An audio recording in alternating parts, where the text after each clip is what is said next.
George পঞ্চম 1911 সালে ভারতে এসেছিলেন। বিশ্বকবি রবীন্দ্রনাথ ঠাকুর তাঁরই আগমনে যে জাতীয় সঙ্গীত আমরা বলছি গেয়েছিলেন, সেটা তার নামকে বাজাবার জন্য, তাকে সম্মান দেওয়ার জন্য। জনগণ মন অধিনায়ক জয় হে ভারত ভাগ্য বিধাতা, তাকে তিনি ভারতের ভাগ্য বিধাতা বলে সম্বোধন করেছিলেন। তো এটা আমাদের স্বাধীন ভারতের পক্ষে জাতীয় সঙ্গীত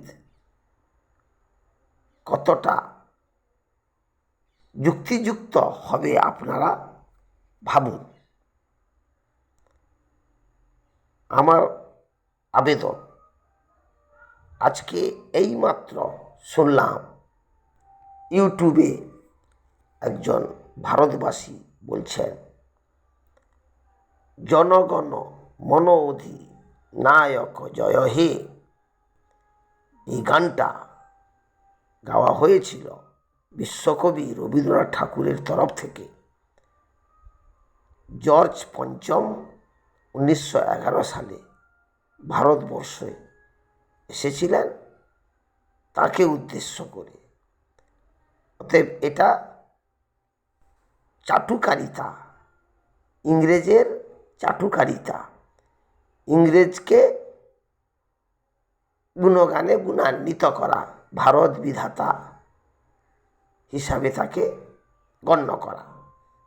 এটা একজন ভারতবাসী আজকে বললেন, এটা কতটা যুক্তিযুক্ত। আমার অনুরোধ, আপনারা ভাবুন। আপনাদের ভাবতে বলছি, যেটা ভাবা দরকার।